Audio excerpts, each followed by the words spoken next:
What are the Dead Sea Scrolls and why are they important? We get a look at one of the most significant archaeological discoveries in the past 100 years in this episode of the Accessible Faith Project.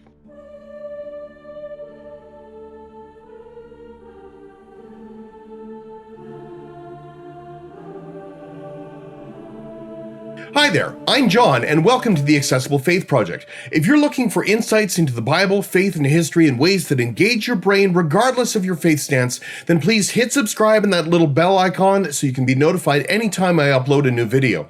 All of the videos that I have released so far have either mentioned the Dead Sea Scrolls or have included a picture of one. They rank as perhaps the single most significant discovery related to the Bible in modern history, and the implications of that are still being worked out today. As the story goes, in approximately 1946, a young Bedouin shepherd was playing in the eroded cliffs overlooking the northwest corner of the Dead Sea, not too far from some ancient ruins.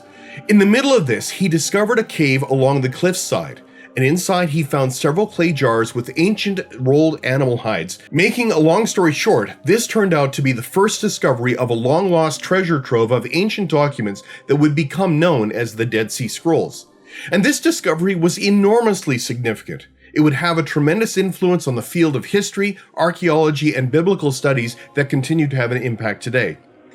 Now, there's only so much that I can cover in the time of this video, so think of this as an orbital level view of 10 things that you should know about the Dead Sea Scrolls.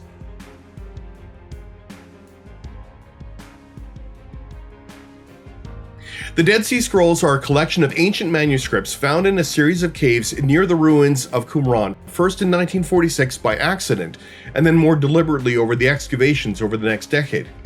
They were written on various surfaces, mostly various types of animal hides, which was formed into parchment, a small number on papyrus, and even one was written on copper.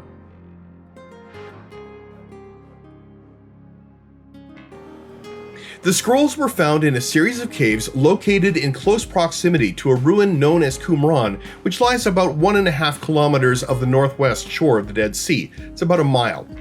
In a series of initial excavations, 11 caves were discovered to contain scrolls out of some 57 caves explored. Just recently, a 12th cave was discovered in 2017.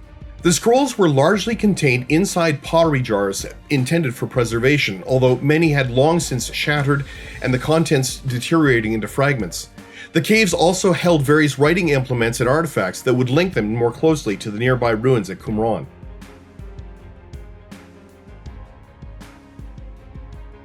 Radiocarbon dating on the scrolls that were found have fixed their date in history as having been produced sometime between 150 BCE to 150 CE. Given what we know of the historical period of the day, we can tighten this time frame to around the same start period. But because of the First Jewish-Roman War, it is highly likely that the area was abandoned anywhere from 66 to 74 CE. This is mostly from archaeological evidence that was tied to the ruins of Qumran and the various contents of the caves. The scrolls would then be largely undisturbed for almost 2,000 years. Now, prior to this discovery, the oldest copies of Hebrew scriptures that were known were about 1,000 years old. This discovery pushed that back a full millennia, placing them right into the middle of the intertestamental period, and some of them may have been written during the time of Jesus.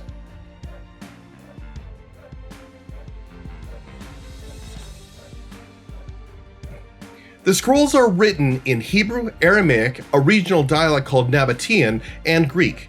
The majority of what was found were documents that were already known from previous sources. It works out that about 40% were works currently found in the Hebrew Bible, and a combined 30% from what is known today as the Apocrypha and the Pseudepigrapha.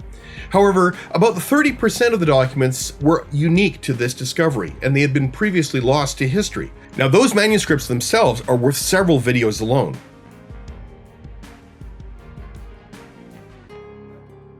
In all, there is at least one copy of every book found in Hebrew scripture except for the Book of Esther. Many of them have multiple copies, especially the Book of Psalms, Deuteronomy, Isaiah, and Genesis. And one little bit of trivia is that many of the Psalms appear in a different order than what we are used to in most Bibles, and there's a couple of extras thrown in there for good measure. Additionally, 4 of the books that are part of the Roman Catholic, Eastern Orthodox, and Coptic Bible traditions were also found. The difference is that they were written in Hebrew or Aramaic, where only Greek versions had previously been known. Now, despite some conspiracy theories that have been floated over the years, all of the documents found here are entirely and exclusively Jewish in origin. Even the texts found in Greek are translations from Hebrew, as Greek was widely spoken at this time in history.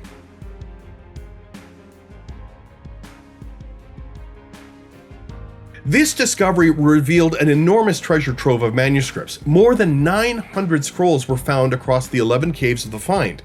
The vast majority of the scrolls were found in the fourth cave discovered, which is visible across a steep gully from the ruins of Qumran. This cave yielded 576 manuscripts, but there was a catch, and that leads me to my next point.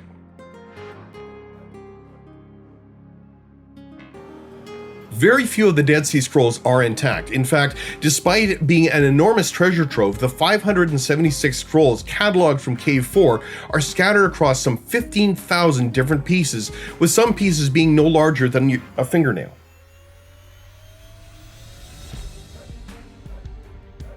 Well, I had the opportunity to see some of the scrolls in person not too long ago. The most striking thing about them was about how small they were. The largest of them is the Great Isaiah Scroll, which is about 734 centimeters long, roughly 24 feet, and about 22 to 23 centimeters high, and that works out to be about 10 inches. That means even the largest scrolls had a vertical reading surface that was a bit smaller than a standard sheet of paper today. Most of the scrolls were much smaller, with some of them managing to stuff a whole lot of writing into something around the same size as a postage stamp. Keep in mind, all of these were handwritten.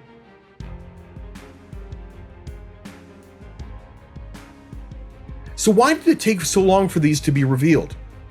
Well, after their discovery, certain conspiracy theories started to crop up because so few people had access to the scrolls, and the pace of reading and translating seemed to be downright glacial.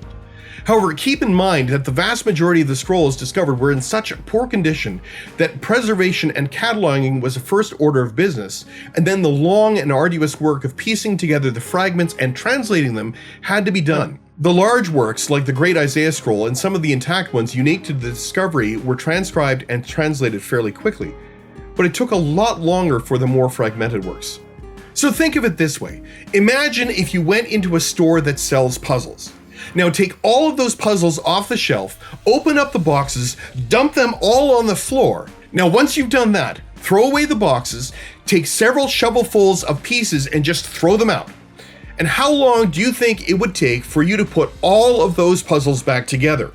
And that has been the main challenge of making the Dead Sea Scrolls available to the public. Over the past few years, their contents have been made public in perhaps one of the most accessible ways, the internet. And that leads to the next question. Can I actually read them? Yes, you can. In fact, I've included some links down below that are worth exploring. They include photographs of the scrolls, including some that show the pieces of scrolls photographed under different frequencies of light.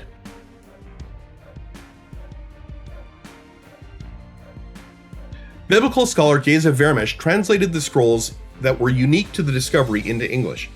Several editions of this book have been published over the years, with the 7th and final version, called The Complete Dead Sea Scrolls in English, was published in 2012, a year before his death.